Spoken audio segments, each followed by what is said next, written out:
제가 삼부 예배 때 참 오랜만에 설교합니다. 오랜만에 설교하는데 그 설교자와 관계없이 하나님이 예배를 통해서 여러분에게 반드시 해야 될 말이 있다라고 하는 사실들을 기억한다면 오늘 설교자가 좀 키가 크냐 작냐 머리숱이 많냐 적냐가 아니라 하나님의 말씀이 여러분에게 무엇을 오늘 전달하고자 하느냐, 여러분의 삶 가운데 어떻게 파고 들어오느냐에 집중할 수 있으면 좋겠습니다. 아멘입니까? 예. 오늘 제목이 혹시 뭡니까? 온전하라. 예.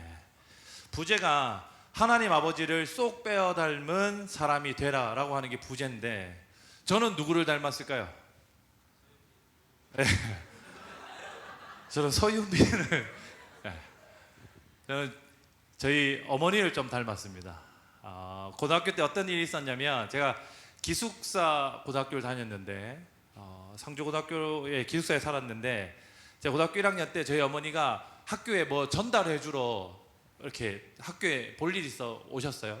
그래서 제가 기숙사 열람실에서 친구들하고 놀고 있었는데, 제 친구들이 기숙사 열람실 문을 열면서 우상아, 니네 엄마 온다. 저희 엄마 그날 학교 처음 오시는 길이었고, 엄마가 저기 길을 걸어오고 계신데 제 친구들이 우상아, 니네 엄마 온다 이렇게 얘기했던 기억이 납니다. 근데 저는 저희 아버지를 좀 안 닮았습니다. 저희 아버지는 누나가 좀 닮았습니다. 여러분, 저희 누나를 본 적이 없으시죠? 네, 저희 누나는 지금 저기 뒤에 앉아 있습니다. 고개 숙이는 애 안고 있는 아줌마가 저희 누나입니다. 저희 아버지랑 쏙 빼 닮았습니다. 네. 저희 교회 시스템이 이렇죠. 네. 네. 저희 누나입니다. 42살이고요. 안타깝게 시집을 갔습니다. 저희 아버지가 그 눈이 크고 쌍꺼풀이 아주 짙고 털이 많은데 저희 누나가 닮았습니다. 저는 저희 엄마를 닮았고, 저희 아버지는 누나는 아버지를 좀 닮았는데, 오늘 성경 말씀이 여러분에게 여러분이 과연 누구를 닮은 인생을 살 것인가 라고 하는 해답을 던져주는 말씀이 될 겁니다. 오늘 말씀을 한번 읽어보도록 하겠습니다. 마태복음 5장 43절에서 48절입니다. 교독할까요? 저부터 한 절, 그리고 여러분 한 절 교독하겠습니다.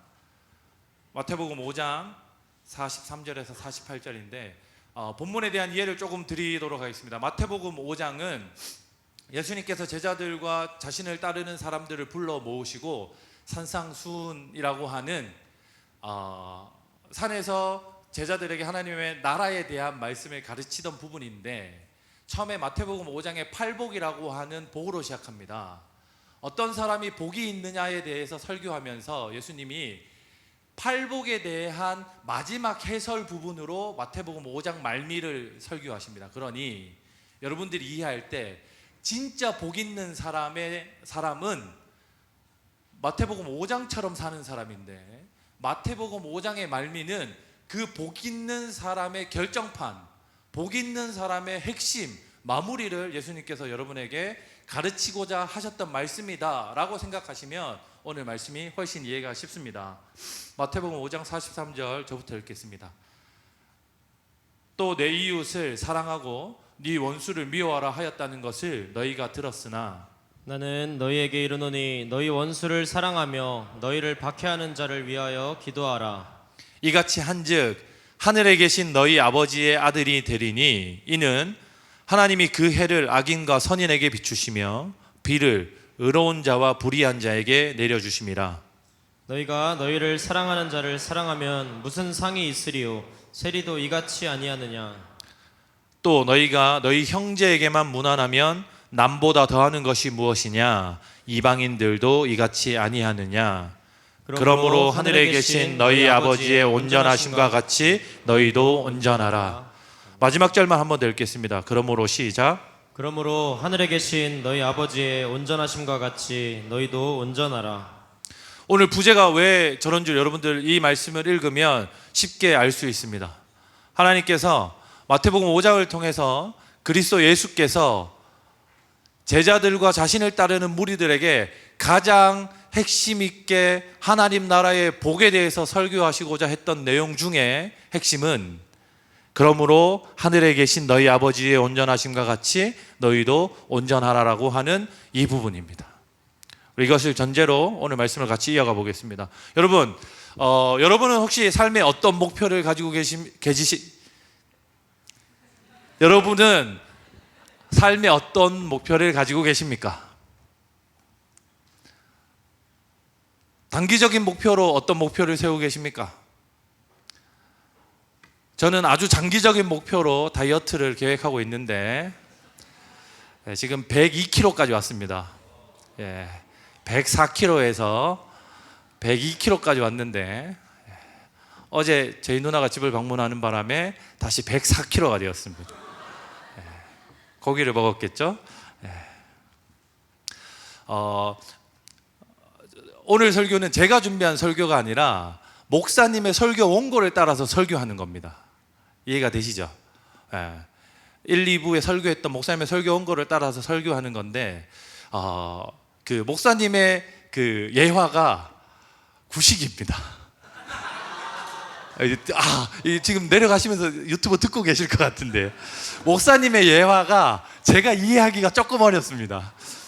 목사님의 삶에 그 녹아 있는 예화이기 때문에 제 삶의 이야기들로 조금 이야기를 바꾸면 이렇습니다.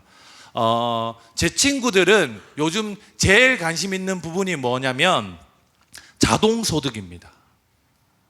혹시 자동소득이라는 말 들어보셨습니까? 경제적 자유라고 하는 말 들어보셨습니까? 노동하지 않아도 특정 직장을 가지고 살지 않아도 기타 여타 수입으로 자기의 삶이 유지되는 것을 자동소득, 경제적 자유라고 표현합니다. 대표적인 게 어떤 게 있냐면 건물주. 큰 빌딩을 하나 가지고 있으면 윤희준이라고 하는 관리인을 하나 세우고 윤희준의 월급을 주면서 전체 건물을 보수하고 관리하고 저는 윤희준 관리인이 가져다 주는 월세 수입으로만 제 생활이 유지가 되는 것. 그 자동소득 경제적 자유 중에 한 부분이죠. 그리고 주식 배당이 있습니다. 회사가 주주들에게 주식을 파는데 그 주식을 다른 사람들이 사잖아요. 그러면 회사가 성장한 비율에 따라서 회사가 이득을 남긴 비율에 따라서 주식을 샀던 주주들에게 배당금을 돌려주는데 그걸 매해 매 분기마다 돌려주거든요. 그러면 그 돈이 자기 생활을 유지하게 하면 자기 삶이 특정 직업을 가지지 않아도 살아가게 되는 걸 자동소득 경제적 자유 중에 하나가 될 겁니다. 코인 비슷한 종류일 거고 그리고 우리한테 좀 익숙한 로또 이런 게 있습니다. 인생 한 방이지 라고 생각하고 혹시 저희 교회 청년들도 로또를 구입하는 청년이 있습니까? 백은호가 갑자기 손을 들어가지고 제가 깜짝 놀랐는데 백은호 그럴 사람 아닙니다. 여러분 눈썹 긁은 겁니다. 그런데 제 친구들 얘기입니다.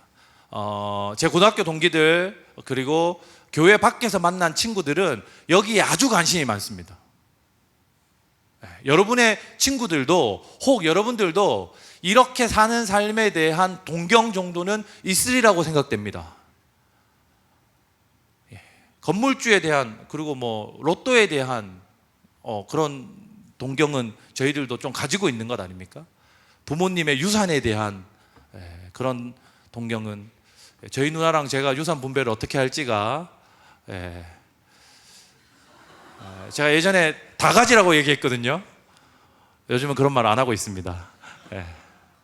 그런데 그런 물질적인 부분에 상당히 많은 관심을 가지고 사는 게 요즘 청년들, 요즘 저희 세대 중년에 들어서기 직전에 있는 사람들의 관심입니다. 그리고 그것이 해결된 사람을 요즘 친구들은 뭐라고 하냐면 이야 복 받았다, 부럽다 이렇게 표현합니다. 그런데 과연 오늘 우리가 읽고 있는 본문은 여러분들에게 어떤 사람이 복받은 사람이며 어떤 사람이 온전한 사람이다라고 이야기하고 있습니까? 우리가 말씀을 하나 찾아보도록 하겠습니다. 로마서 8장 28절에서 30절입니다. 우리가 알거니와 함께 읽겠습니다. 시작. 우리가 알거니와 하나님을 사랑하는 자 곧 그의 뜻대로 부르심을 입은 자들에게는 모든 것이 합력하여 선을 이루느니라.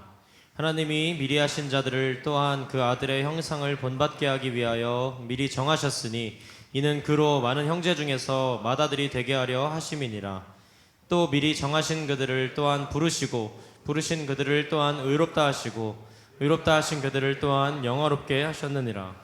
네, 하나님께서는 하나님의 계획에 따라 사람을 미리 아시고 부르셨고 그 사람이 하나님의 뜻하신 바에 따라 그리스도께서 맏아들이 되심으로 우리를 그 다음 아들들로 삼으셨다라고 하는 이야기들을 로마서가 하고 있습니다. 사랑하는 예수 그리스도를 따르는 청년 여러분, 성도 여러분, 우리는 하나님이 미리 계획하신 바에 따라서 지금 이 자리에 부르심을 입고 하나님의 자녀가 되어 있는 겁니다. 믿으십니까? 예. 저희는 세상 여타 다른 사람들처럼 자신이 어떤 부를 누릴 건가, 어떤 안정된 삶을 살 건가, 자기가 계획하고 준비하는 삶이 자기에게 얼마나 정확하게 이루어질 건가에 대한 고민을 가지고 살아가는 사람들이 아니라 세상의 창조주이신 하나님이 세상에 자기 백성을 실패 없이 계획에 오류 없이 창조하시고 부르시는 그분께서 계획하신 바대로 여러분을 부르셨다고 하는 사실을 알고 믿는 것이 하나님의 복을 받은 사람이라고 하는 이야기를 오늘 본문은 이어갑니다. 그렇다면 여러분, 이사야 43장 7절과 에베소서 1장 13절은 우리에게 어떤 가르침을 주는지 이사야 43장부터 같이 읽어보도록 하겠습니다. 함께 읽겠습니다. 시작. 내 이름으로 불려지는 모든 자 곧 내가 내 영광을 위하여 창조한 자를 오게 하라. 그를 내가 지었고 그를 내가 만들었느니라. 에베소서 1장 3절에서 14절도 한번 읽어보도록 하겠습니다. 같이 읽겠습니다. 시작. 찬송하리로다. 하나님 곧 우리 주 예수 그리스도의 아버지께서 그리스도 안에서 하늘에 속한 모든 신령한 복을 우리에게 주시되 곧 창세전에 그리스도 안에서 우리를 택하사 우리로 사랑 안에서 그 앞에 거룩하고 흠이 없게 하시려고 그 기쁘신 뜻대로 우리를 예정하사 예수 그리스도로 말미암아 자기 아들들이 되게 하셨으니 이는 그가 사랑하시는 자 안에서 우리에게 거저 주시는 바 그의 은혜의 영광을 찬송하게 하려는 것이라. 우리는 그리스도 안에서 그의 은혜의 풍성함을 따라 그의 피로 말미암아 속량 곧 죄사함을 받았느니라. 이는 그가 모든 지혜와 총명을 우리에게 넘치게 하사 그 뜻의 비밀을 우리에게 알리신 것이요 그의 기뻐하심을 따라 그리스도 안에서 때가 찬 경륜을 위하여 예정하신 것이니 하늘에 있는 것이나 땅에 있는 것이 다 그리스도 안에서 통일되게 하려 하심이라. 모든 일을 그의 뜻의 결정대로 일하시는 이의 계획을 따라 우리가 예정을 이루어 그 안에서 기업이 되었으니 이는 우리가 그리스도 안에서 전부터 바라던 그의 영광의 찬송이 되게 하려 하심이라. 그 안에서 너희도 진리의 말씀 곧 너희의 구원의 복음을 듣고 그 안에서 또한 믿어 약속의 성령으로 인치심을 받았으니 이는 우리 기업의 보증이 되사 그 얻으신 것을 속량하시고 그의 영광을 찬송하게 하려 하심이라. 아멘. 좀 긴 말씀임에도 불구하고 이걸 처음부터 끝까지 다 읽은 이유는 이렇습니다.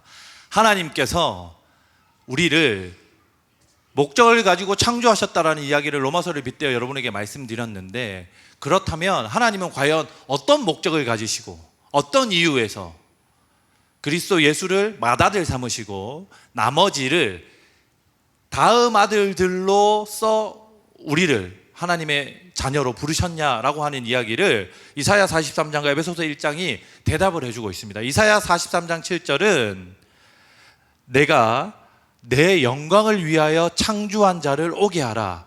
그를 내가 지었고 그를 내가 만들었다. 이렇게 이야기하고 있습니다. 사랑하는 성도 여러분, 여러분은 하나님의 영광을 위해서 창조된 자들입니다. 여러분이 하나님을 영광을 위해서 소비되는 자들이라고 하는 개념이 아니라 여러분의 존재 자체가, 여러분의 존재 이후의 삶이 하나님께서 영광을 받으시는 도구로 여러분을 삼으신다라고 하는 이야기입니다. 에베소서 4장을 살피면 이렇습니다. 6절을 보면 이는 그가 사랑하시는 자 안에서 우리에게 거저 주시는 바 그의 은혜의 영광을 찬송하게 하려는 것이다.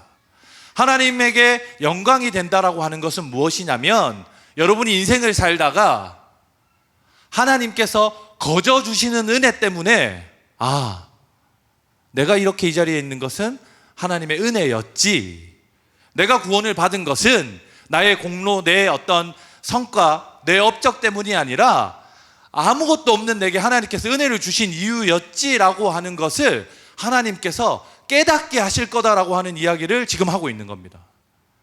우리는 자꾸 우리를 창조한 목적이 하나님의 영광을 위해서 창조하였다라고 말씀을 읽으면 하나님이 나를 써먹으려고, 하나님이 나한테 뭐 시키려고, 하나님이 나를 사용해서 하나님이 하기 힘든 어떤 일들을 완수하려고, 세상 사람들이 안 하려고 하는 것들을 나한테 시키려고 하는 피해의식적 사고를 할 때가 상당히 많이 있습니다. 그런데 에베소서 1장을 통해서 이사야 43장을 해석하면 이렇습니다. 그냥 살아가다 보면, 우리 인생을 살다 보면 이유 때문이 아니라 값없이 주시는 하나님의 은혜 때문에 내가 지금까지 이렇게 이 자리에 있을 수 있는 것이, 내가 40년 동안 살아온 것이, 제가 올해 만 39세 근 40년을 살았거든요. 경북 상주라고 하는 저기 시골에서 살았습니다. 버스가 하루에 한 3번 처음에 들어왔었고 나중에도 5번 정도밖에 안 들어왔으니까요. 초등학교를 가려고 하면 초등학생들 걸음으로 한 1시간 반쯤 걸어가야 되고, 학교 빨리 마치면 집에 오는 버스 놓치면 누나랑 같이 1시간 반 정도 걸어와야 되고, 아니면 중간까지 버스 타고 내려가지고 1시간 정도 걸어와야 되는 동네에 살았습니다. 완전 시골 깡촌이었는데요. 그 시골 깡촌에서 진짜 자랑할 만한 것 없는 집안적 배경을 가지고 살았거든요. 근데 제가 제 인생을 복기해 보니 군데군데 하나님께서 개입하셨고, 위기의 순간마다 은혜를 베푸셨고, 저에게 좋은 부모님을 허락해 주셔서 제가 하나님뿐만 아니라 부모로서 부모에게 받아야 되는 마땅한 돌봄들을 받으면서 하나님을 신앙할 수 있는 배경 아래서 성장해 왔고, 그리고 저희 누나가 제가 중학교 3학년이 될 때까지 저를 진짜 많이 때렸거든요. 제가 중학교 3학년 때 키가 170 한 8 이쯤 됐었으니까 거의 2키입니다. 근데 저희 누나가 중학교 3학년 때까지 자기 반에서 거의 팔씨름을 1등 했단 말이에요. 지금도 보면 어깨가 형 죄송합니다. 어깨가 이렇습니다. 우리 누나인데 왜 니네가? 쟤네가 이러고 있는데 우리 누나인데, 우리 누나 힘센 거 자랑하는데 엄청 맞았습니다. 제가 왜 맞은 거 기억 중에 하나가, 누나 혹시 기억하는지 모르겠는데 인기가요 20인가 그거 본다고 제가 포켓몬스터 보겠다고 리모컨 갖고 싸우다가 제가 뒤지게 맞은 적이 있는.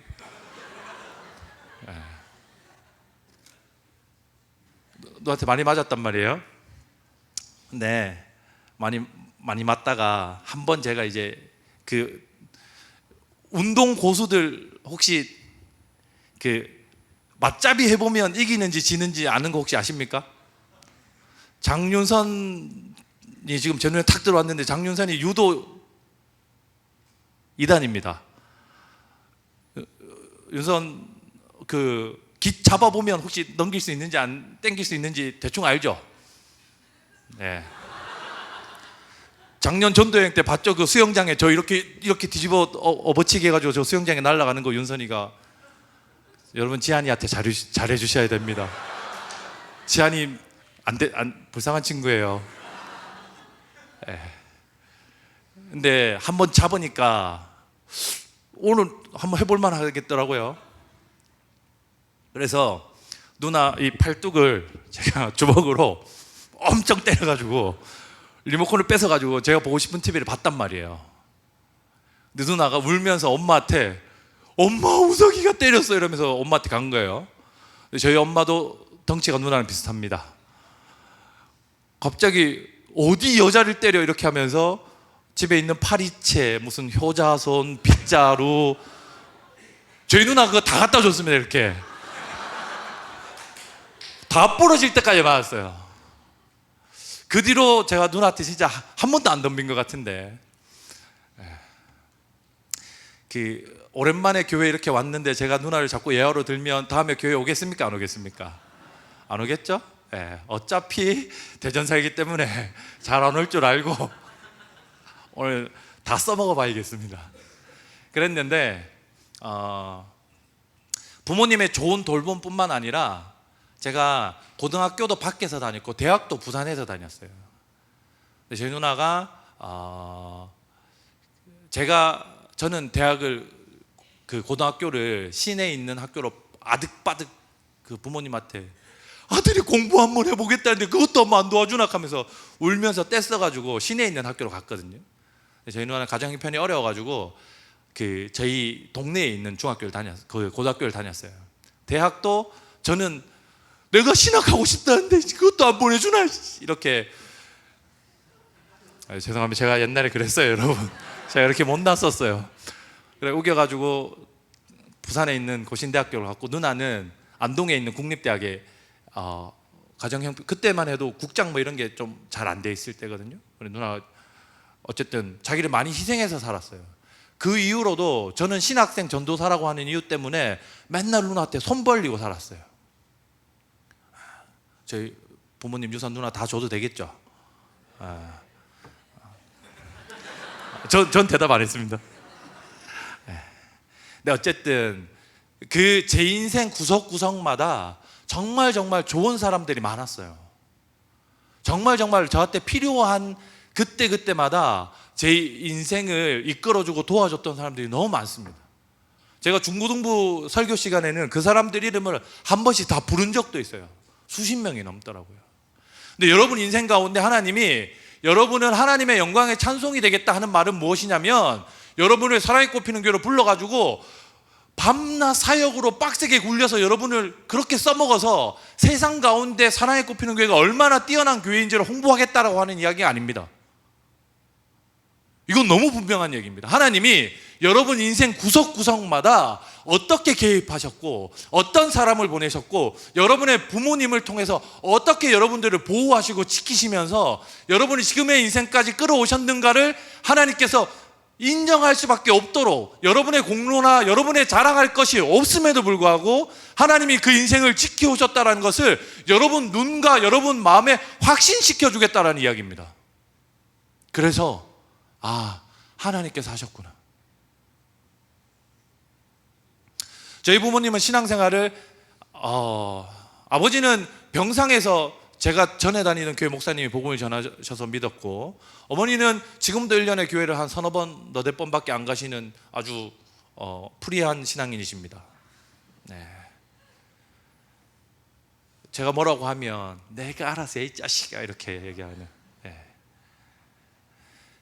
저희 부모님이 저를 영적으로 돌보지 못할 때 저한테 어떤 사람들이 있었냐면 제가 이전 출석하던 교회에서 저를 자기 아들처럼 먹이고 입히시고 주말마다 밥해 먹이고 차 태워주고 성경 공부 가르쳐주는 목사님 부부가 계셨어요. 제가 신학교 다닐 때 오가는 차비만 해도 어마어마했는데 학교에서 사라고 하는 책을 못 사겠는 거예요.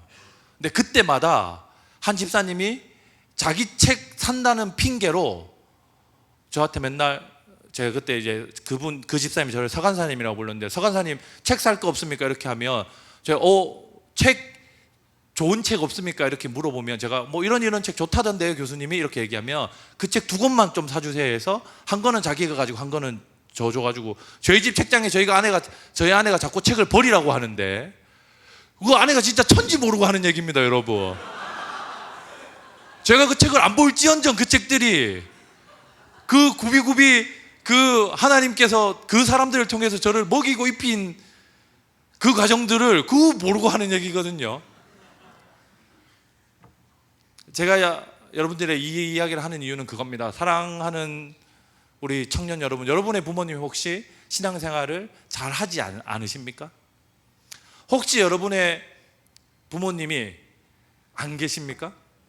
저는 저희 아버지가 30살에 돌아가셨음에도 불구하고 하나님이 저를 지금까지 아버지 역할을 할 수 있는 좋은 분들을 많이 보내주셨습니다. 저희 아버지는 저한테 물론 저희 아버지 상당히 좋은 분이셨는데 저한테 좋은 아버지 상이 아니셨습니다. 왜냐하면 아버지는 항상 누워서 저희 누나 이름이 지혜거든요. 저희 엄마한테 지혜야 물 이렇게 하면 엄마가 물 떠다 주고, 지혜야 리모컨 이렇게 하면 밥 차리던 엄마가 방에 가가지고 리모컨 이렇게 아버지한테 전달하시던 그런 아주 멋진 분이셨거든요.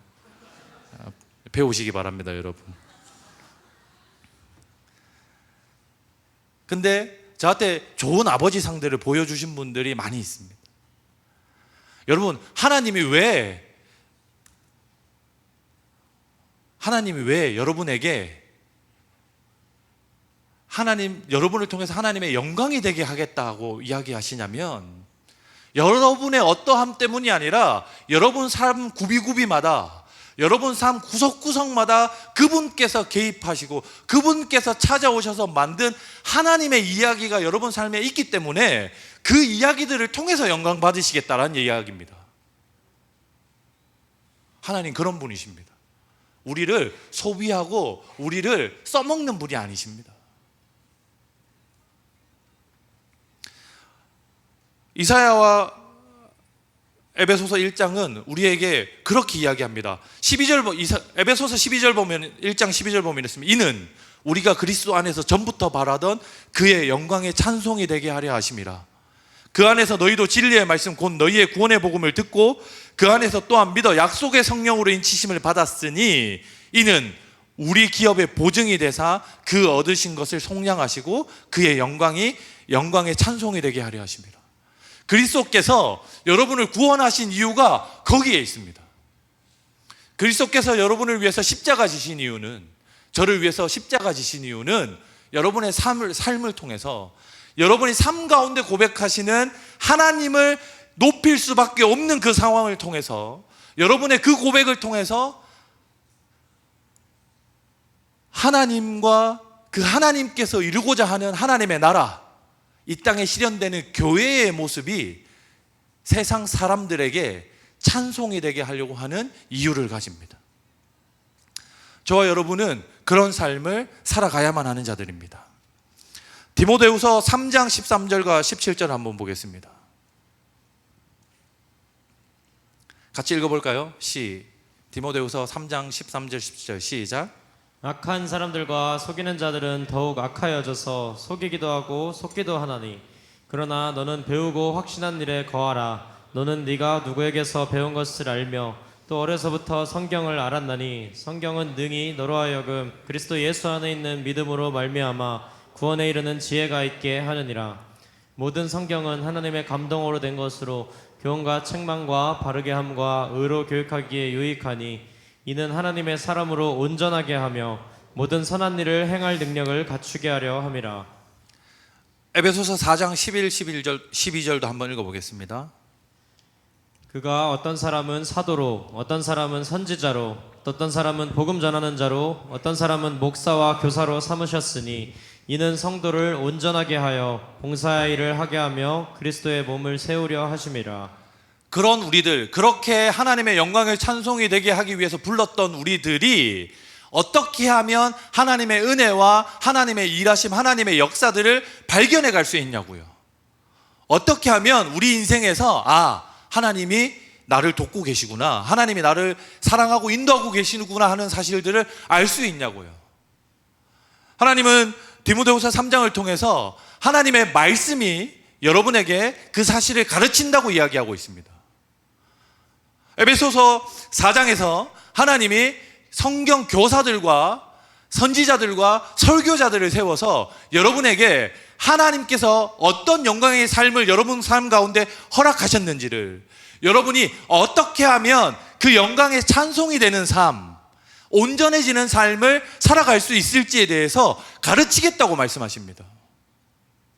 여러분은 구빙호 목사님이나 저 같은 사역자들을 통해서 하나님의 말씀을 듣고 하나님이 여러분 삶 가운데 얼마나 영광스러운 일을 많이 하시는 분인지를 깨닫게 되고, 그 사실 때문에 고백하게 되고 감사의 찬송을 할 수밖에 없는 존재들이 될 것입니다. 그런데 왜 그 삶이 우리 삶 가운데 잘 일어나지 않냐고요? 왜 말씀이 내 귀에 잘 들리지 않냐고요? 왜 예배를 드리는데도 말씀에 대한 감격이 내 안에 불일 듯 일어나지 않냐, 이 말입니다. 사랑하는 성도 여러분, 저는 이 말씀을 준비하면서 그런 제 모습을 보게 되더라고요. 제가 기능적으로 설교를 잘하고 싶은 마음이 있습니다. 이해가 되십니까?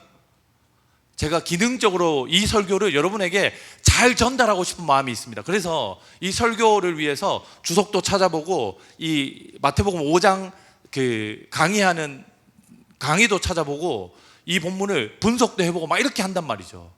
근데 그렇게 기능적으로 이걸 탁월해지기 위해서 노력하는 저에게 하나님이 너 지금 뭐 하냐? 기능으로 어떻게 하나님의 말씀을 온전하게 증거하려고 하냐? 기능이 아니라 삶으로 전하는 거다. 기능이 아니라 이 말씀이 제 가슴을 무너뜨리고 하나님을 찬송할 수밖에 없도록 하나님이 저를 이러한 자로 사용해 주신다라고 하는 사실들을 감격할 수밖에 없는 존재가 되지 않으면 이 말씀 너 어떻게 온전하게 전할래? 이렇게 물으셨습니다. 이거를 여러분에게 한번 치환해서 한번 여러분들 생각해 보십시오. 여러분에게 왜 말씀이 은혜가 안 되냐면, 죄송합니다, 여러분의 혹 관심이 어떻게 하면 교회에서 그 여자에게 잘 보일 수 있지? 오늘 걔는 이쪽에 앉는데 그럼 우리는 어디 앉아야 되지? 걔가 내 옷 입는 스타일을 마음에 들어 할래나? 뭐 이런 생각을 한다. 아니면 이번 주 돌아오는 토요일에 축구 대회가 있지 않습니까? 축구 대회에서 팀을 어떻게 짜면 우승할 수 있을지, 건태는 좀 뺐으면 좋겠는데 건태한테 어떻게 빠지라고 상처받을 텐데. 제가 이렇게 이름을 뭐 윤선이라든지 건태라든지 우리 누나라든지 부르는 사람들은 제가 신뢰하고 있단 말입니다. 이해가 되시죠? 안 삐질 거라고 신뢰하고 있단 말입니다. 대구 FC 옷을 입었길래. 여러분, 여러분의 관심과 여러분의 그 곤두선 신경이 어디를 향하고 있냐에 따라서 하나님의 말씀이 여러분의 인생을 바꾸고 영광의 고백으로 여러분의 인생을 돌이키기도 하고, 아니면 저 목사님 말씀 오늘 또 기네, 2시 4분인데 아직도 결론에 안 들어갔네, 이런 고민을 여러분에게 하기도 합니다. 죄송하지만 여러분이 하나님께서 역사하셔서 하나님의 말씀을 통해서 여러분의 삶을 가르치신다, 여러분의 삶을 이끄신다, 설교자들을 세워서 여러분에게 필요한 말씀을 공급하신다라고 하는 확신이 여러분 인생 가운데 없다면, 그 확신 없이 혹시 이 자리에 앉아 계시다고 한다면, 여러분은 오늘 제가 한 저희 가정사, 건태 이야기, 윤선이 업어치기 이야기, 예배 끝나고 나면 그런 정도의 이야기를 기억에 남길 겁니다. 여러분이 하나님의 말씀이 나에게 어떤 하나님을 바르게 고백하게 하고 하나님이 나를 어떻게 영광의 찬송이 되게 하시려고 내 삶을 이끌어 오셨는지를 고백하게 하고 인정하게 하려면 여러분의 관심이 말씀에 있어야 하고 여러분의 관심이 하나님의 영광에 있어야 합니다. 우리의 관심이 하나님의 의와 하나님의 나라에 있어야만 합니다. 그러면 말씀이 들리기 시작할 것이고 그 말씀이 여러분의 삶을 이끌어가기 시작할 겁니다. 하나님의 말씀으로 온전해진다라고 하는 말은 그런 말입니다. 말씀이 여러분을 온전하게 한다라는 말은 여러분의 관심이 하나님의 뜻과 하나님의 나라에 있다고 하는 말입니다. 저는 여기에 앉아있는 여러분이 적어도 여기에 앉아있는 시간만큼은 하나님의 영광과 하나님의 말씀과 그분의 나라와 의에 온전한 관심을 갖게 되기를 예수 그리스도의 이름으로 축복합니다. 여러분이 그 마음을 불일 일으켜야 합니다. 그럴 때 말씀이 여러분의 삶을 온전하게 할 것입니다. 에베소서 4장 13절과 16절 한번 읽어보도록 하겠습니다.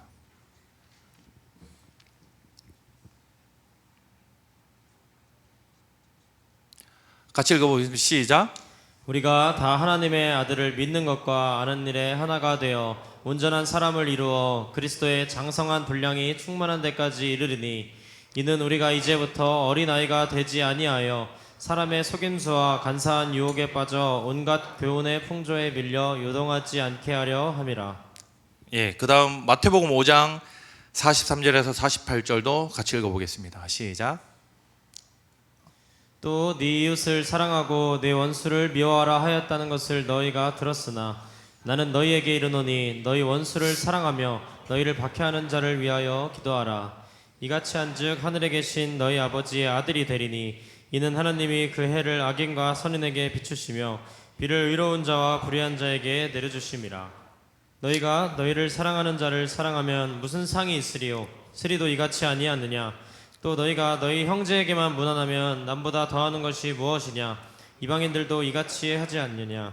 그러므로 하늘에 계신 너희 아버지의 온전하심과 같이 너희도 온전하라. 에베소서 4장은 하나님께서 저희가 그리스도의 장성한 분량까지 예수 그리스도에게만큼까지 그리스도처럼 자라나기를 하나님께서 원한다라고 말씀하고 계십니다.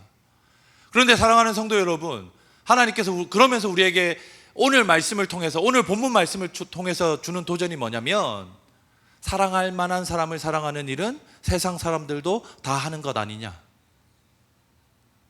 네 형제를 걱정하고 형제에게 친절을 베푸는 일은, 제가 저희 누나가 어제 저희 집에 와가지고 소고기를 사줬단 말이에요. 평소에 저희 집에서 먹지 않는. 근데 제 누나니까, 저희 식구니까 그 정도 사줄 수 있는 거는 다 베풀 수 있다라고 성경이 얘기하는 겁니다. 그런데 하나님 우리에게 주시는 도전이 뭐냐면, 너희는 그렇지 않은 자들을 어떻게 대우하냐는 겁니다. 사랑하는 사랑에 꼽히는 교회 청년부 친구 여러분, 여러분은 교회에서 미워하는 사람이 있습니까? 제가 청년부를 담당하지 않아서 좋은 건 뭔지 압니까? 제가 이런 말 하면서 그 눈이 가면 제가 그 사람이 누구 미워하는지 알고 있다는 말인데, 제가 여러분을 담당하지 않으니까 여러분 누구랑 누가 싸웠는지, 누구를 불편해하는지, 누구를 마음에 안 들어 하는지 제가 잘 모릅니다. 너무 좋네. 중고등부는 자꾸 그 친구 이름이 입에서 자꾸 이렇게 나와가지고 제가 실수를 많이 하거든요. 그래, 희준아 너랑 얘랑 싸웠잖아 막 이렇게 얘기해가지고 실수를 많이 하는데, 여러분, 성경이 여러분에게 뭐라고 얘기하고 있냐면, 네가 지금 교회 안에서 마음에 들어 하지 않는 그 친구를 사랑하는 일은 세상도 한다, 이렇게 얘기합니다. 여러분, 우리는 너무 쉽게 우리 형제들을 판단하고 그들을 미워하고 그들을 혐오하는 일을 너무 쉽게 합니다. 그리스도 예수 안에서 우리가 한 형제자매 되었단 말이에요. 근데 무관심한 건 둘째치고, 쟤는 교회 온 것 같은데, 본지 한 6개월 된 것 같은데 이게 뭐지? 무관심한 건 둘째치고, 그 친구들에 대한 오해와 그 친구들이 행동하는 것들을 너무 쉽게 규정하고 판단하고 험담합니다. 심지어 여러분을 지도하는 구혜창 강사님이 금요기도회 때 얘기했던 바대로 운전하면서 다른 사람 뒷담화 맨날 한다고 했던 것처럼, 근데 그게 제가 구혜창 강사님 그 얘기 설교할 때 야 저거 진짜다, 저게 사실은 제 아내랑 저만 알고 있어서 그렇지, 저랑 제 친한 친구들만 알고 있어서 그렇지 거의 습관이다, 이런 생각들을 저도 했거든요. 여러분 어떻습니까? 근데 성경이 우리에게 뭐라고 얘기합니까? 야, 자기 형제를 사랑하는 일은 세상 사람들도 해.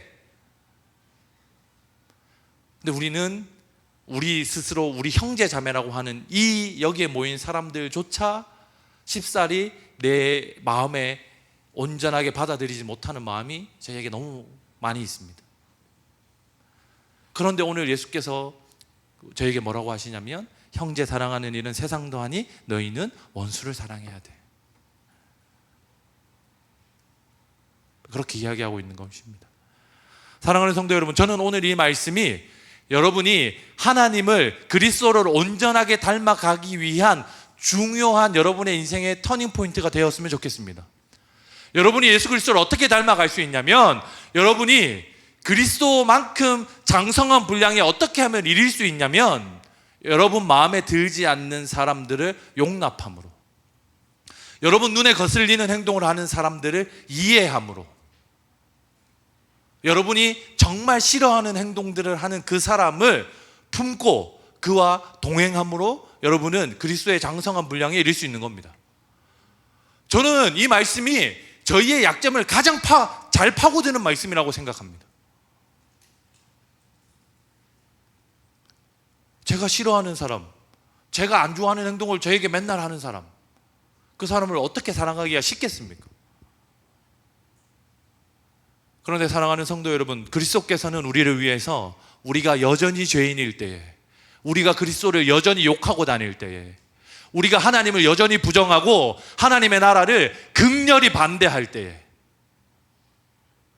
우리가 하나님의 나라를 폄하하고 하나님의 나라가 진짜로 실제하지 않는 것처럼 내 인생을 살아갈 때, 오히려 악의 나라의 증인이 되어서 하나님의 나라를 대적하면서 살아갈 때 그리스도께서 우리를 대신해서, 그런 나를 대신해서 십자가 지셨다는 사실을 여러분은 반드시 기억해야만 합니다.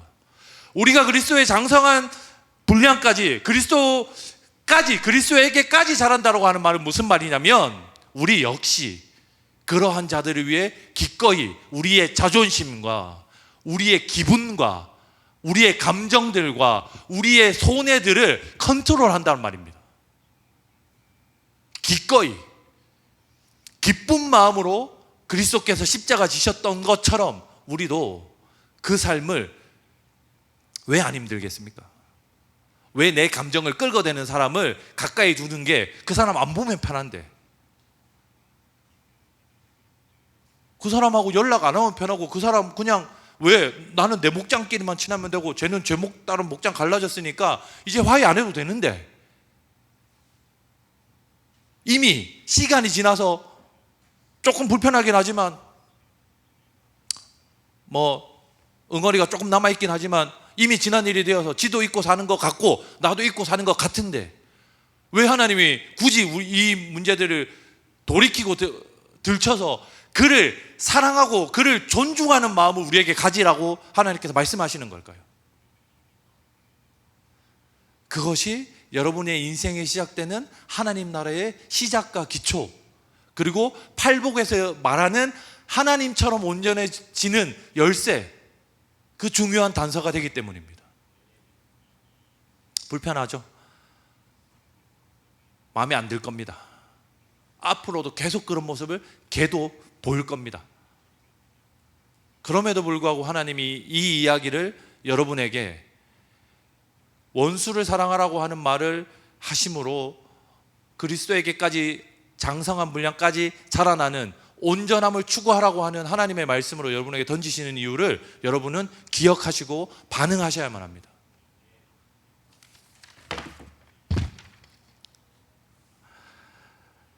그러면 우리는 어떻게 온전해지는 훈련을 할 수 있을까요? 저는 여러분이 말씀 듣는 훈련을 잘 하고 있다고 알고 있습니다. 아까 그 주영자매가 기도할 때도 부흥회부터 해서 뭐 급책사라든지 여러분이 말씀을 열심히 살아가려고 하는 노력의 흔적들이 기도에 묻어나가지고 우리 청년들이 하나님의 말씀을 가까이 하고 있구나라고 하는 사실들에 기도하는데 사뭇 만족스럽고 감사한 마음이 들었습니다. 그럼에도 불구하고 우리가 자칫 놓치기 쉬운 건 뭐냐면 그 말씀이 나를 어떻게 바꾸어 놓을 건가에 대한 그 말씀이 나를 향한 말씀이라고 하는 인식입니다. 오늘 이 말씀은 구빈건 목사님이 자리 비우신 일을 대신해서 서우성 목사가 시간을 때우는 용도로 여러분에게 설교하고 있는 것이 아니라 하나님께서 여러분에게, 지금 제가 우리 교회 사역한 지 12년 만에 처음으로 저희 누나 부부랑 저희 외숙모께서 예배에 참여하고 계신데, 하나님께서 저분들에게 반드시 필요한 말씀으로 그분들의 삶을 바꾸어 놓겠다라고 하는 하나님의 계획을 가지고 하나님께서 접근하시는 하나님의 일하심인 것을 여러분이 인정해야만 합니다. 주영이는 기도할 때 구빈건 목사님 설교라고 했는데 내가 제일 좋아하는 구빈건 목사님 설교 아니고 저 어디서 머리도 없는 게 와가지고 설교하노, 이렇게 생각할 게 아니라 오죽했으면 하나님이 저 머리 없는 사람을 세워가지고라도 나한테 이 말씀을 꾸역꾸역 계속해서 강조하실까라고 하는 생각을 하셔야만 합니다.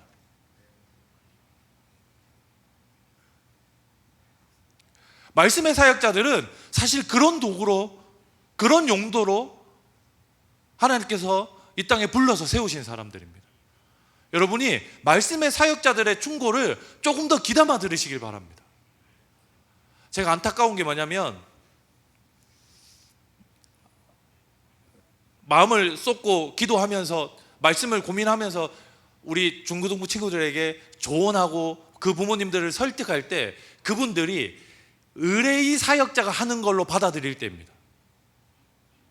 그래, 너는 목사니까 나한테 당연히 신앙생활 열심히 하라고 얘기해야 되겠지. 그럼 너는 아직 애가 초등학생이니까 우리 애 학원 안 보내도 된다고 얘기하는 거겠지. 너도 네 애 중학생 돼봐라, 안 보내나.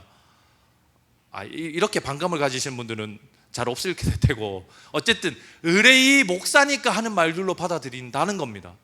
저는 하나님께서 뭐 윤희준 전도사님이든지 장진 전도사님이든지 구혜찬, 김희선 전도사님들을 여러분의 간사로, 여러분의 사역자들로, 여러분의 고민을 듣고 여러분의 삶을 가르치는 여러분의 말씀의 선생들로 붙여놓으신 이유를 여러분들이 제발 깊이 새겼으면 좋겠습니다.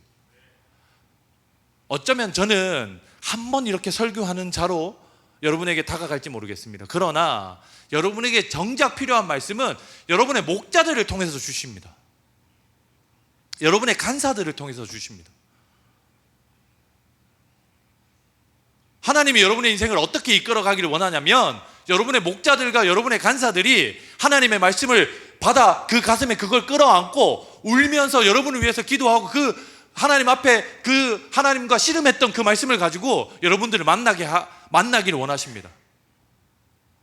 조심스럽게 여러분의 상처받지 않을까 해서. 근데 내가 기도해봤는데, 내가 생각 좀 해봤는데 나는 네가 이렇게 했으면 좋겠어 라고 하는 여러분의 목자들의 충고를, 여러분의 사역자들의 충고를 조금 더 귀담아 들으시길 바랍니다. 하나님의 말씀이 그들을 통해 여러분에게 전달된다라고 하는 사실을 기억하시면 좋겠습니다. 그렇다면 우리는 공동체 안에서 어떻게 온전해지는 것을 훈련해야 할까요? 하나님의 말씀을 잘 들었단 말입니다. 하나님의 말씀을 귀담아 들었단 말입니다. 그러면 그것들을 우리가 어떻게 훈련할 수 있을까요? 저는 삼위 하나님의 모습에서 교회 공동체가 가지고 있는 나아가야 할 방향을 깊이 고민하게 됩니다. 삼위 하나님은요, 여러분 잘 보세요.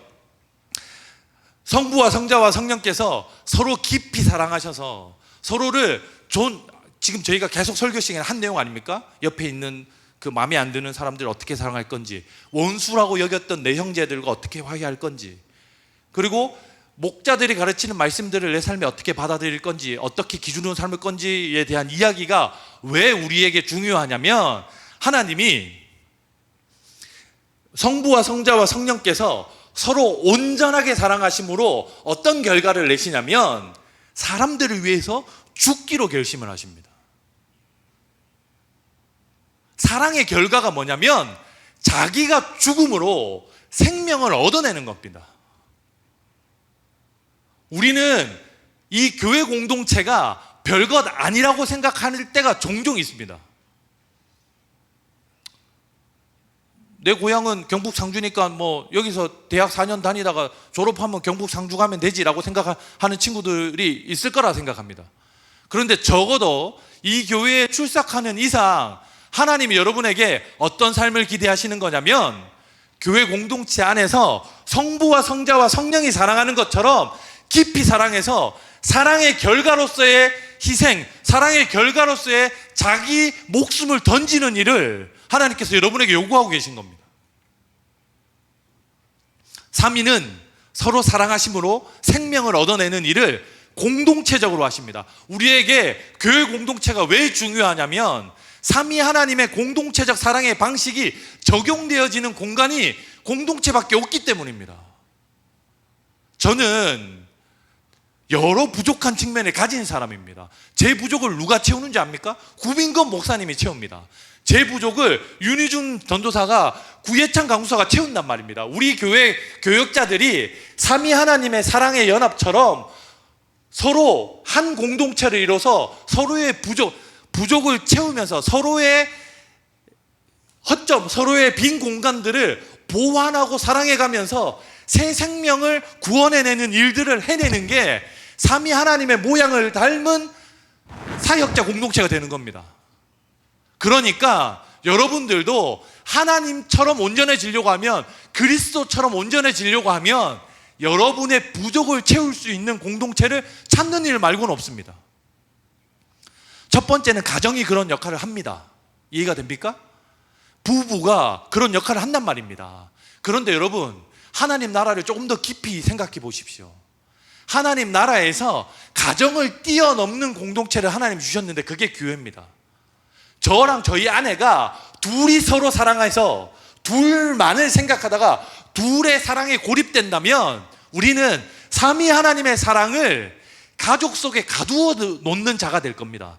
3위 하나님이 서로 사랑하셔서 그래 좋다 우리 셋이 사랑하자 라고 생각하고 아무것도 안 하셨으면 지금 여러분과 저는 여기 없을 겁니다. 3위 하나님께서 사랑하셔서 인류를 창조하시고 창조했던 인류가 타락하자 자기 하나뿐인 아드님 예수님을 죽이는 결정을 하심으로 그들을 다시 3위 하나님의 공동체로 들여놓으신 게 3위 하나님의 일하시는 방식입니다. 공동체적 사역의 방식입니다. 우리가 받아들이는 신앙이 무엇이냐면, 나랑 저희 아내랑 깊이 사랑해서 우리 가족이 하나님 나라를 이루자. 여보, 내가 진짜 목숨을 바쳐서 여보만 사랑할게. 여보는 내 말에만 순종하고 나한테 내가 시키는 것만 하고 딴 데 가지도 말고 집에서 밥이나 하고 물, 리모컨 이거나 들어. 이거는 서로를 깊이 사랑하는 게 아니라 서로를 도구화하고 구속하는 겁니다. 자매 여러분, 기억하시기 바랍니다. 부부는, 가정은 공동체라고 하는 하나님 나라를 실현하기 위한 좋은 도구가 됩니다. 저랑 저희 아내랑 깊이 상의해서 누구를 도울지, 누구를 저희 집에 초대할지, 누구를 비전트를 보낼지, 누구에게 어떤 도움을 줄지를 깊이 고민하고 기도하는 도구로서의 가정이 우리에게 존재하는 거지, 우리 둘을 위해서 가정이 존재하지 않는단 말입니다. 저희 자녀들만을 위해서 저희 부부가 존재하지 않는단 말입니다.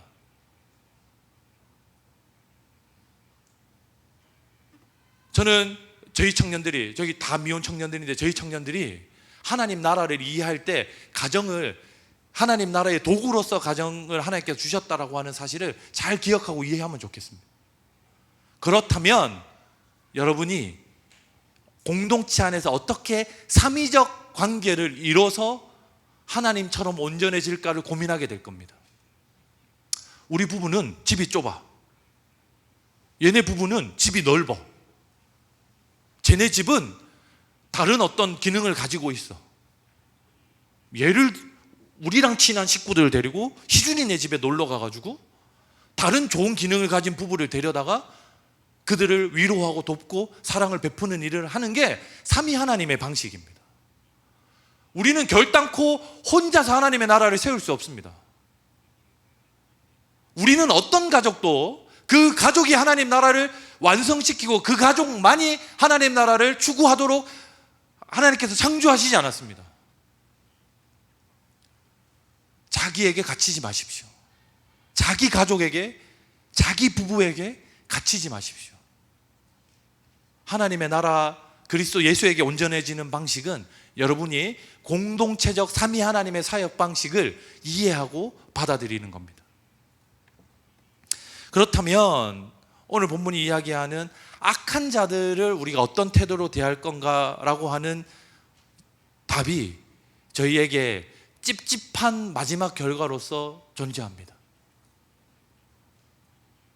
그냥 내가 미운 사람 말고, 나랑 안 맞는 사람 말고, 사랑하는 성도 여러분, 악한 자들, 우리를 대적하는 자들, 복음적 가치를 훼손하는 자들, 거짓을 말하고 우리를 속여서 세상 가치에 오염되게 하는 자들을 우리는 어떻게 대해야 할까요?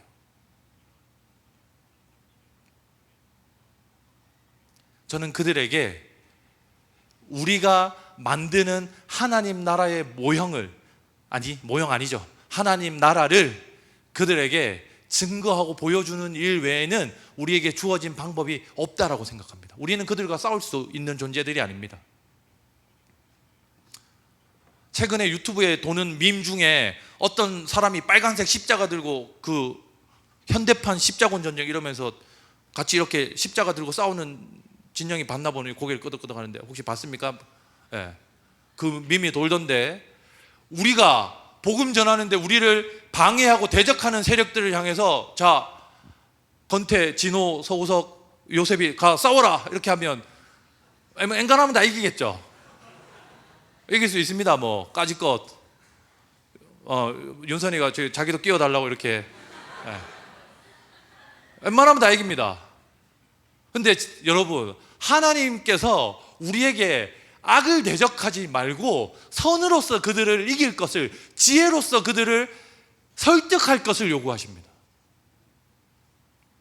왜 우리가 공동체적 사역이 필요하냐면, 삼위적 사역이 왜 우리에게 필요하냐면, 생각해 보십시오. 세상이 우리를 적극적으로 대적하고 복음 전하는 걸 적극적으로 방해하는데 어떻게 한두 명의 사람들이, 한두 가정들이 그 어려움들을 극복하고 그들을 품을 수 있겠습니까?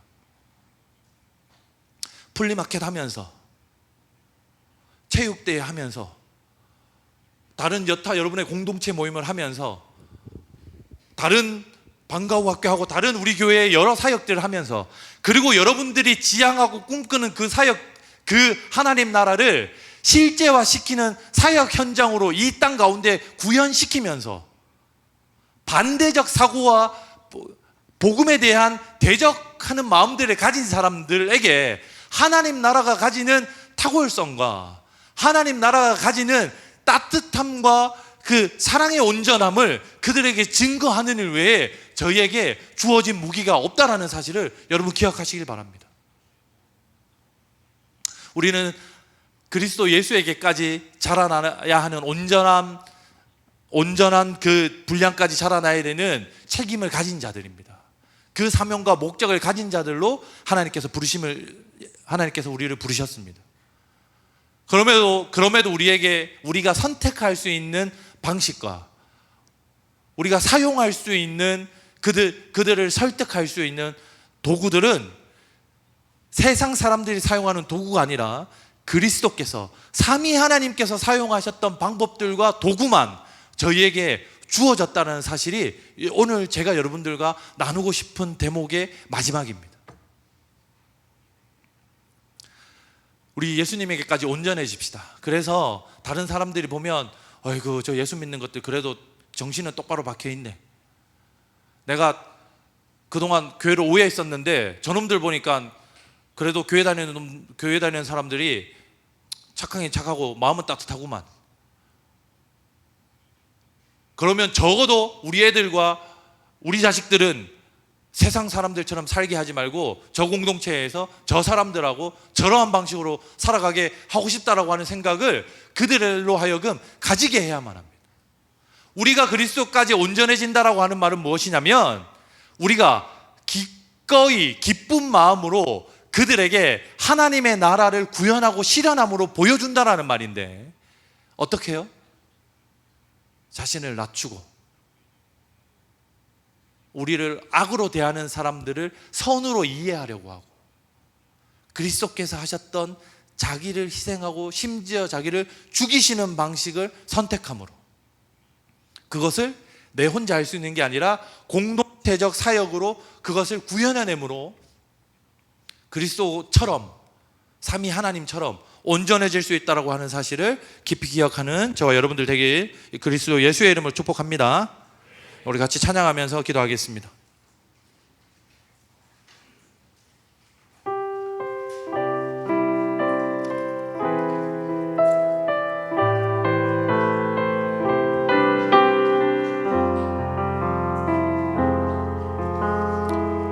아버지 당신의 마음이 있는 곳에 아버지 당신의 마음이 있는 곳에 나의 마음이 있기를 원해요. 아버지 당신의 눈물이 고인 곳에 나의 눈물이 고이길 원해요. 아버지 당신이 바라보는 영혼에게 나의 두 눈이 향하길 원해요. 아버지 당신이 울고 있는 어두운 땅에 나의 두 발이 향하길 원해요. 나의 마음이 아버지의 마음 알아. 내 모든 뜻 아버지의 뜻이 될 수 있기를 나의 온 몸이 아버지의 마음 알아. 내 모든 삶 당신의 나의 마음이 아버지의 마음 알아. 나의 마음이 아버지의 마음 알아. 내 모든 뜻 아버지의 뜻이 될 수 있기를 나의 온 몸이 아버지의 마음 알아. 내 모든 삶 당신의 삶 되기를. 사랑하는 성도 여러분, 그리스도 예수께서 하늘에 계신 너희 아버지가 온전하신 것처럼 너희도 온전했으면 좋겠다라고 말씀하십니다.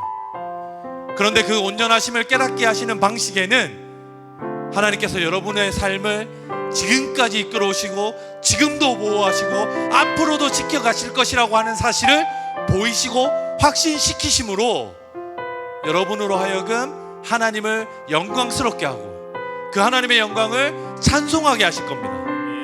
우리 시간 우리 함께 기도할 때 하나님, 내 인생에 역사하시는 하나님을 발견함으로 내 인생에서 주장하시는 하나님의 말씀과 내 인생을 이끄시는 그 그리스도 예수와 삼위 하나님의 사역의 방식을 제가 채택함으로 그 길을 따라감으로 제가 아버지 하나님께서 온전하신 것처럼 온전해지며 그리스도 예수의 장성한 분량까지 자라고 성장하는 자가 되게 해달라고, 우리 공동체가, 우리 형제자매들이 그러한 사람들이 되게 해달라고 이 시간 동성으로 주여 외치면서 기도하겠습니다. 주여!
사랑하는 하나님 아버지, 진짜로 복 있는 사람이 어떤 자들입니까? 어느 날 마을의 어르신들이 너 참 너희 아버지 많이 닮았구나 이야기했던 사실이 저에게 참 가슴 따뜻하게 다가왔던 적이 있습니다. 사랑하는 주님, 세상 사람들이 전하는 네 인생이 그리스도 예수를 참 많이 닮았구나, 네 가치가 하나님을 잘 보여주고 있구나, 네 인생의 여정이 그리스도께서 걸어가신 길을 우리에게 잘 설명하고 보여주는구나 라고 하는 세상의 고백 때문에 저희가 하나님께서 말씀하시는 참 영광스러운 삶을 살아내는 자들이 되게 하여 주옵소서. 아멘. 하나님 아버지, 우리 삶 가운데 역사하시는 하나님이 발견되어지고 우리를 돌보시고 지키시고 이끄시는 그리스도 예수가 우리 삶 가운데서 드러나는 일을 통해서 저도 주를 인정하며 영광 돌리고 저희 주변의 모든 이웃들도 하나님의 나라를 칭송하고 영광 돌리게 하여 주옵소서. 아멘. 우리 교회가, 우리 공동체가 그러한 삶을 추구하고 선택하고 삼위 하나님의 방식을 채택하게 하여 주옵소서. 아멘. 모든 걸 주께 맡기며 살아계신 예수 그리스도의 이름으로 기도합니다. 이제는 주 예수 그리스도의 은혜와 하나님 아버지의 사랑과 성령 하나님의 교제케 하심이 그리스도의 온전하심처럼 온전한 삶을 추구하며 공동체적 삶을 삼위 하나님의 방식으로 살아가길 원하는 이 자리에 모인 모든 하나님의 백성들과 그들의 가족 위에 지금부터 영원까지 함께 있을지어다. 아멘.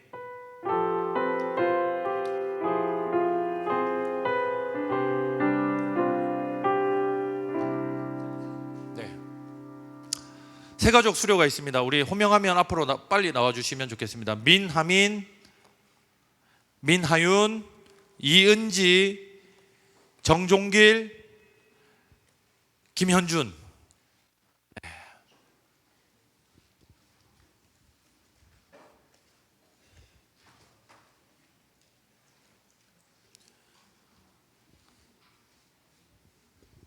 자, 민하민부터. 수료 증서 제25-18호 이름 민하민, 도우미는 유주영 자매가 했네요. 위 사람은 교회 세가족부 모든 과정을 마쳤으므로 이 증서를 수여합니다. 주 2025년 6월 1일 사랑이 꽃피는 교회 담임 목사 구빈건. 자, 박수 부탁드립니다. 정종길, 내용은 같습니다. 박수 크게 부탁드립니다. 이은지, 반갑습니다. 민하윤, 축하합니다. 김현준, 우리 앞에 서시고 인사하고 들어갈까요? 축복하고 들어가나요? 인사하고 들어가나요? 네, 차렷. 네, 감사합니다. 인사. 네. 네, 우리 마치고 축복하겠습니다. 광고는 우리 장진 전소장님께서 하겠습니다. 네, 광고 말씀드리겠습니다. 네, 돌아오는 주 다음 주 주일 예배는 성령 강림 주일로 전세대 통합 예배로 드려집니다. 저희 11시에 비전필드에서 예배를 드리니까 잘 참고하시고 저희가 연합 예배 드릴 때마다 꼭 한두 명씩은 1시에 예배인 줄 알고 오시는데 저희 목자들께서 한번 더 신경 써주시고 잘 전달해 주시도록 부탁드립니다. 그리고 예배 마치고 나서 공동체 모임을 가지고 그리고 오후 2시부터는 레인보우 콘서트가 있습니다. 레인보우 콘서트 때 여러분들 사귀었던 베스트들이나 아니 친구들 잘 초청해 주시고 혹시나 또 은행이 필요하시면 연락을 제가 또 나중에 추후에 공지해 드리겠습니다. 네, 비전필드 잔디 교체 완공했습니다. 저희 후원해 주신 분들 감사하다고 박수하겠습니다. 네, 잔디 교체 완공이 된 김에 토요일에 대조 FC 주간 풋살 대회가 있습니다. 네, 오후 4시부터 토요일에 진행되는데 참가 문의는 김호문 집사님께, 그리고 또 형제들 톡방이 따로 있으니까 잘 참가해 주시면 되겠습니다. 네, 결혼 소식입니다. 결혼 예배가 있습니다. 6월 7일 다음 주 토요일 낮 12시에 본 교회당 예배당에서 결혼식이 있습니다. 우리 김수연, 김사랑 청년 결혼 예배에 많이 참석해 주시길 바랍니다. 네, 오늘 2부 예배 때 권혁준, 백승진 집사님 가정의 둘째 아들 권아람 유아 세례했습니다. 자녀 출산은 참고해 주시고, 네, 오늘 오병이어는 김찬솔, 백혜윤 부부가 사랑과 축복 속에 믿음의 가정 이루게 하신 감사하다고 우리 오병이었습니다. 우리 감사하다고 박수하겠습니다. 네, 그리고 요양원에 계시고 입원해 계신 분들, 성도님들 잘 기억해 주시고 기도해 주시면 감사하겠습니다. 그리고 6월 행사 변경된 점 주보를 잘 참고해 주시면 감사하겠습니다. 네, 이번 주 혹시 생일이셨던 분 계신가요? 생일 전호성 생일이었나요? 왜 생일이지? 네, 자리에서 일어나 주시고, 또 박성현 진급. 네.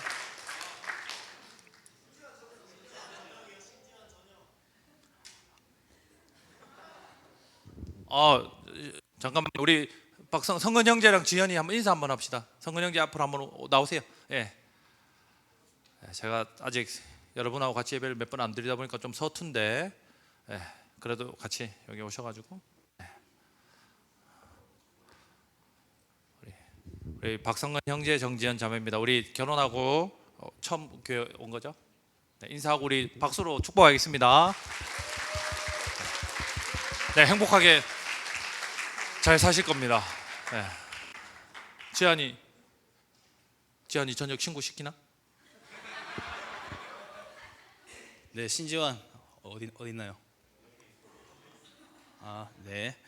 저희 그 생일자분들하고 그리고 오늘 새가족 수료하신 분들 자리에서 일어나 주시고, 네, 향하여서 함께 축복송하고 마치겠습니다. 네, 자리에서 일어나 주시고, 전호성 자리에서 일어나 주시고, 네, 함께 축복송 부르고 마치겠습니다.